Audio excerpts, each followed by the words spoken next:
Good morning, welcome to Big TV. ఈరోజు ముఖ్యమైన వార్తాపత్రికల్లో వార్తల విశేషాలు తెలుసుకుందాం. ముందుగా ఆంధ్రప్రదేశ్లో పింఛన్ల వ్యవహారం అటు రెండు పార్టీల పైన విమర్శలు వెలువెత్తుతున్నాయి. అటు టీడీపీ వైసీపీ నేతలు పరస్పరం విమర్శలు చేసుకుంటూ ఉన్నారు. ఇప్పుడు ఆ పింఛన్ల పంపిణీని అడ్డుకుంటున్నది టీడీపీ అనుకో, చంద్రబాబు నాయుడు అనుకో అంటూ వైసీపీ విమర్శిస్తూ ఉంటే కావాలనే వైసీపీ గేమ్ ఆడుతుంది, శవరాజకీయం చేస్తుందంటూ టీడీపీ నేతలు ప్రతి విమర్శలు చేస్తున్నారు. మరోపక్క అటు పురంధరేశ్వరి రాసిన లేఖ ప్రస్తుతం రాష్ట్ర రాజకీయాల్లో కలకలం సృష్టిస్తుంది.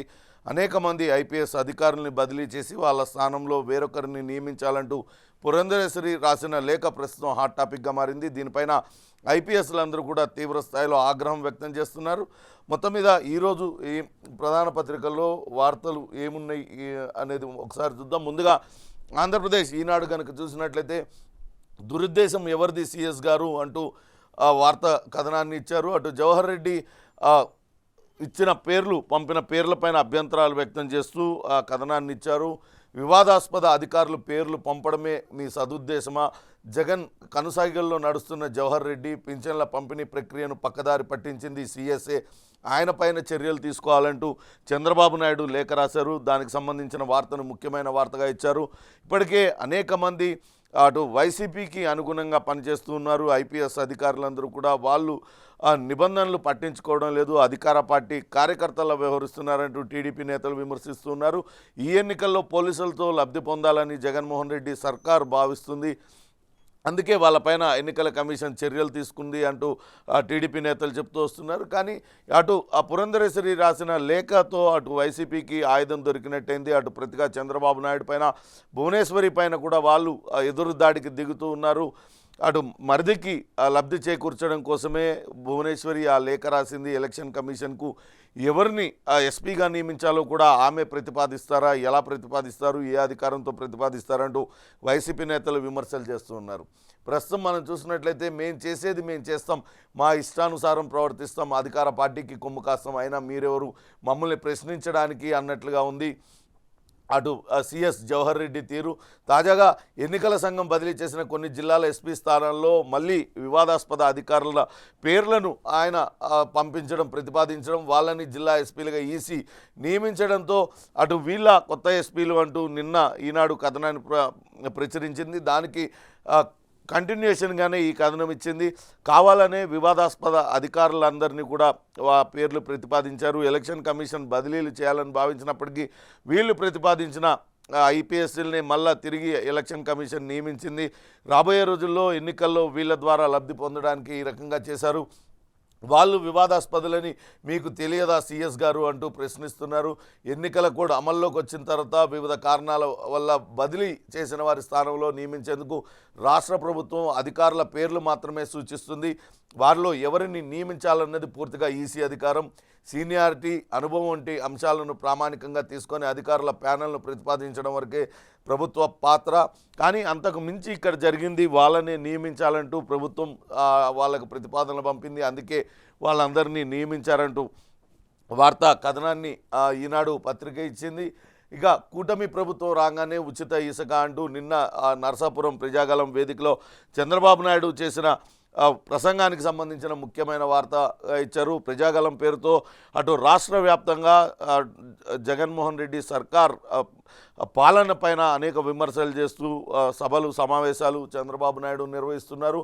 అటు నరసాపురం అసెంబ్లీ అభ్యర్థి బొమ్మిడి నాయకర్, లోక్సభ అభ్యర్థి బీజేపీ అభ్యర్థి భూపతిరాజు శ్రీనివాస్ వర్మ ఇద్దరు ఉన్నారు. నిన్న నరసాపురం అక్కడ చంద్రబాబు నాయుడు పర్యటించారు. జగన్ పాలనలో అటు ప్రజలకు జరిగిన అభివృద్ధి ఏంటి, జనం నెత్తిన 13 లక్షల కోట్ల అప్పుల కుంపటి ఉంది, భూ హక్కు చట్టంతో ప్రజల ఆస్తుల్ని మింగేస్తారు అంటూ నరసాపురం పాలకొల్లు ప్రజాగలం సభల్లో చంద్రబాబు నాయుడు చేసిన వ్యాఖ్యలను ముఖ్యమైన వార్తగా ఇచ్చారు. కూటమి ప్రభుత్వం రాగానే ఉచితంగా ఇసుకనిస్తామంటూ ఆయన హామీ ఇచ్చారు. ఇప్పటికే అటు ఇసుక పైన అనేక రకాలైన విమర్శలు తలెత్తుతూ ఉన్నాయి. వైసీపీ నేతలు ఇష్టారాజ్యంగా ఇసుక దందాలకు పాల్పడుతూ కోట్ల రూపాయలు కొల్లగొడుతున్నారంటూ వార్తలు వచ్చాయి. దానికి సంబంధించి ఎన్జీటీ కూడా ఇటీవల ఒక నివేదికను హైకోర్టుకి ఇచ్చింది. హైకోర్టు కూడా కలెక్టర్ల తీరుపైన తీవ్ర అసంతృప్తిని వ్యక్తం చేసింది. తాజాగా ఈ హామీని అటు టీడీపీ అధినేత చంద్రబాబు నాయుడు ఇచ్చాడు. అధికారంలోకి వచ్చిన తర్వాత ఉచిత ఇసుకను ఇస్తామంటూ చెప్తూ ఉన్నారు. అంతేకాకుండా ఏప్రిల్ నుంచి 4,000 రూపాయల పెన్షన్ ఏదైతే టీడీపీ హామీ ఇస్తుందో ఆ టీడీపీ ఇచ్చిన హామీని ఏప్రిల్ నుంచే అమలు చేస్తామంటూ కూడా ఈ సభా వేదిక నుంచే చంద్రబాబు నాయుడు ప్రకటించారు. గోదావరిలో ఇసుక ఉంటుంది, కానీ పక్కనే ఉన్న పాలకొల్లులో ఇసుక దొరకడం లేదు. ఇక్కడంతా కూడా ఇసుక మాఫియా సీఎం జగన్కు ఆయనే నాయకుడు. ఇసుక మాఫియాకి ఇష్టారాజ్యంగా చేసి ఆ ఇసుకను రవాణా చేస్తూ భవన నిర్మాణ కార్మికులను వాళ్ళందరినీ ఇబ్బంది పెడుతున్నారు. కాబట్టి తాము అధికారంలోకి రాగానే వాళ్ళందరికీ కూడా ఉచితంగా ఇసుక ఇస్తారంటూ ఆయన నిన్న నరసాపురం పాలకొల్లు సభల్లో ప్రసంగించారు. ఇక నిన్న కాంగ్రెస్ ఎన్నికల మేనిఫెస్టోను విడుదల చేసింది. 50% మించి రిజర్వేషన్లు, ఎస్సీ ఎస్టీ ఓబీసీలకు కోటా పెంచుతాం, ఎంఎస్పీకి అంటే మద్దతు ధరలకు చట్టబద్ధత కల్పిస్తాం, ఆంధ్రప్రదేశ్కు విభజిత ఆంధ్రప్రదేశ్కు ప్రత్యేక హోదా కల్పిస్తామంటూ కూడా మేనిఫెస్టోలో ప్రకటించింది. అధికారంలోకి వస్తే అగ్నిపథ్ రద్దు చేస్తాము, మహాలక్ష్మి పథకంతో మహిళలకు ఏటా 1,00,000 నగదు సాయం చేస్తాము, ఆరోగ్య సంరక్షణకు 25 లక్షల ద్వారా నగదు రహిత బీమా. కాంగ్రెస్ మేనిఫెస్టోలో హామీల వర్షం కురుస్తుంది. న్యాయపత్ర పేరుతో దాన్ని నిన్న విడుదల చేశారు.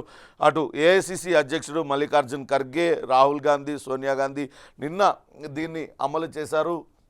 మొత్తం అటు దేశవ్యాప్తంగా రకరకాల సంక్షేమ పథకాలను అమలు చేస్తూ ఉంటాం. వీటిలన్నిటికీ కూడా కాంగ్రెస్ గ్యారంటీ 25 అంటూ 50 పథకాలను అమలు చేస్తామంటూ వాటిని నిన్న మేనిఫెస్టో ద్వారా ప్రకటించారు. దానికి సంబంధించిన వార్తను ముఖ్యమైన వార్తగా వేశారు. ఇక అటు వైఎస్ఆర్ జిల్లాలో షర్మిల తన యాత్రను కొనసాగిస్తున్నారు, ప్రచారాన్ని సాగిస్తూ ఉన్నారు.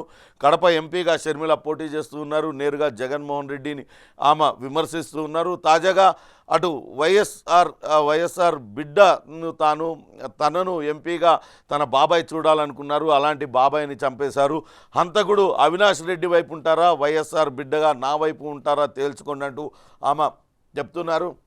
అంతా కూడా అవినాష్కు ఓటేస్తారా, రాజన్న బిడ్డగా నన్ను ఆదరిస్తారా అంటూ షర్మిల సూటిగా ప్రశ్నిస్తుంది. ఊరూరా ఓటర్లను చైతన్యపరిచేందుకు ప్రయత్నం చేస్తుంది. వివేక హత్య ఉదంతాన్ని జనానికి వివరించింది. సోదరితో కలిసి సునీత ప్రచారంలో పాల్గొంది. సునీత కూడా చాలా స్పష్టంగా చెప్తూ వస్తున్నారు, ఎట్టి పరిస్థితుల్లో కూడా జగన్మోహన్ రెడ్డి సర్కారుకు ఓటు వేయొద్దు, హంతకుల కొమ్ము కాస్తున్నారు, సొంత చెల్లెలమైన మాకు న్యాయం చేయని జగన్మోహన్ రెడ్డి రాష్ట్ర వ్యాప్తంగా ఉన్న అక్క చెల్లెలకు న్యాయం చేస్తానంటూ ఎలా చెప్తున్నారు. ఖచ్చితంగా జగన్మోహన్ రెడ్డిని ఈ ఎన్నికల్లో ఓటు వేయొద్దు, ఇక్కడ హంతకులు ప్రస్తుతం ఎన్నికల బరిలో ఉన్నారు, వాళ్ళకి ఎట్టి పరిస్థితుల్లో కూడా ఓటు వేయొద్దంటూ అక్క చెల్లెలు ఇద్దరు కూడా నిన్న ప్రచారం నిర్వహించారు. ఈ ప్రచారానికి సంబంధించిన వార్త ముఖ్యమైన వార్తగా ఈనాడు పత్రిక ప్రచురించింది. ఇక ఆంధ్రజ్యోతి చూసినట్లయితే అవ్వ తాతలపై ఎవరికి ప్రేమ అంటూ ఆ పింఛన్ పంపిణీ దానికి సంబంధించిన వార్తను ముఖ్యమైన వార్తగా ఇచ్చారు.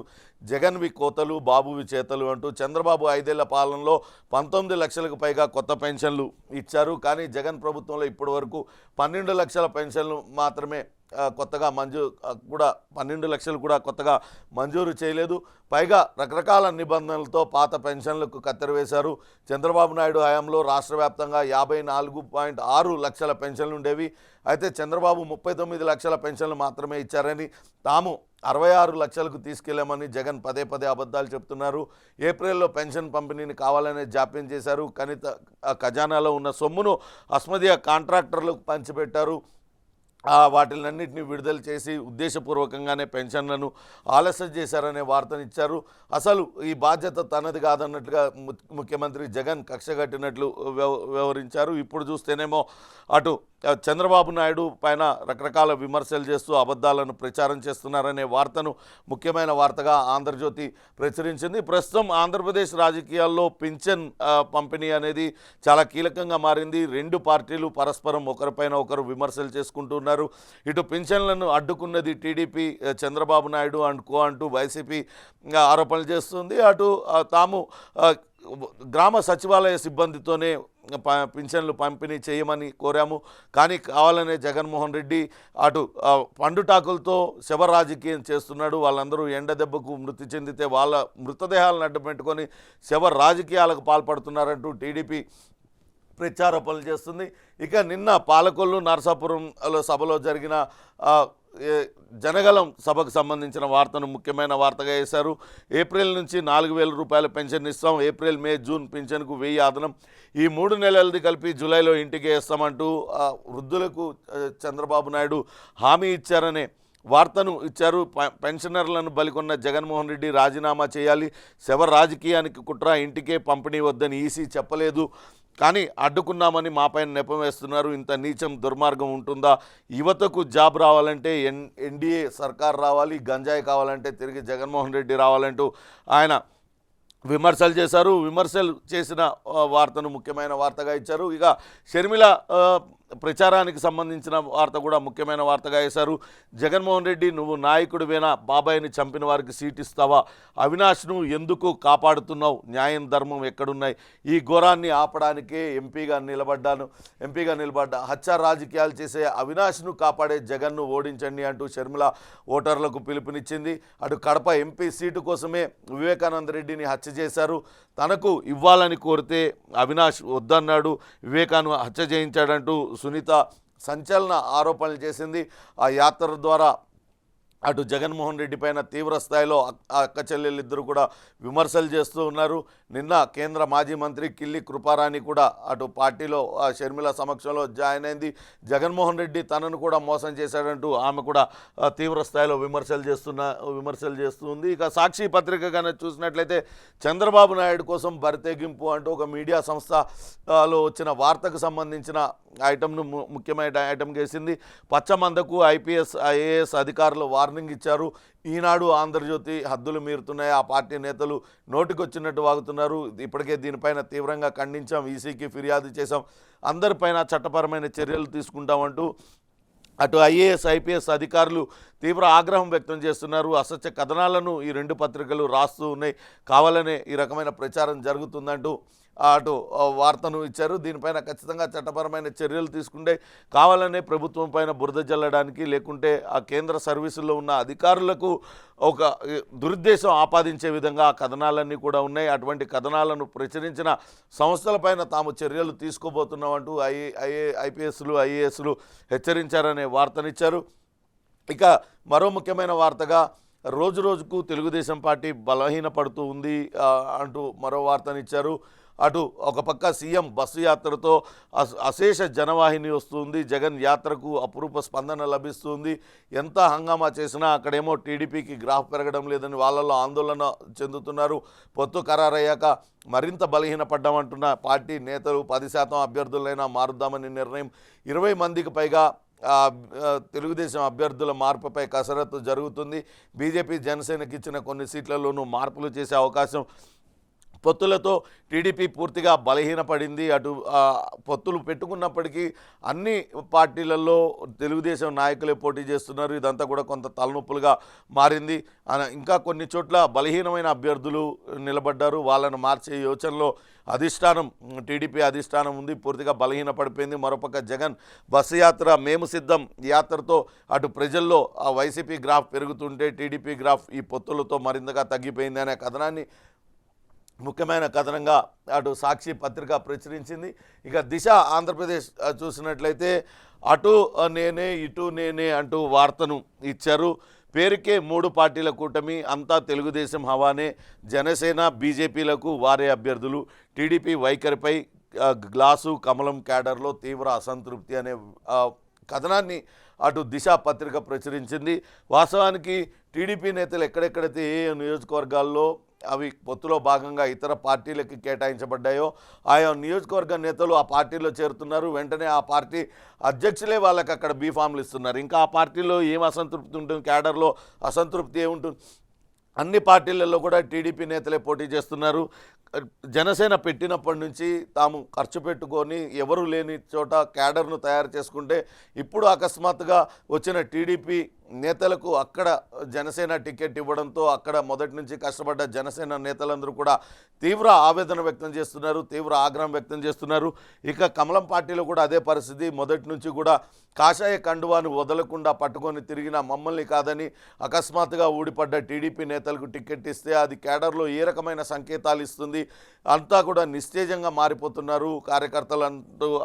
ఆయా పార్టీలలో కొంత అంతర్గత మదనం అయితే కొనసాగుతుంది. చాలా చోట్ల అసంతృప్తులు బహిరంగంగానే అటు పార్టీ అధినాయకత్వం పైన విమర్శలు చేస్తున్నారు. ఇక కూటమి కట్టారు 3 పార్టీలు, కానీ ఆ 3 పార్టీలలో కూడా చంద్రబాబు నాయుడు సంబంధించిన నేతలే, టీడీపీ నేతలే పోటీ చేస్తూ ఉన్నారనే వార్తను ముఖ్యమైన వార్తగా ఇచ్చింది. రాష్ట్రంలో పొత్తులు పొద్దుపొడిచాయి. 3 పార్టీల కూటమి ఎట్టకేలకు ఖరారైంది. రోజుల తరబడి చర్చల తర్వాత విడతల వారీగా అభ్యర్థుల జాబితాలు విడుదలయ్యాయి. ఎంతో కష్టపడి ఇంకెన్నో త్యాగాలు చేసి పొత్తులు కుదుర్చుకున్నామని, ఇక తమకు తిరుగులేదని నాయకులు భావిస్తున్నారు. కానీ కార్యకర్తలు మాత్రం పెదవిరుస్తున్నారు.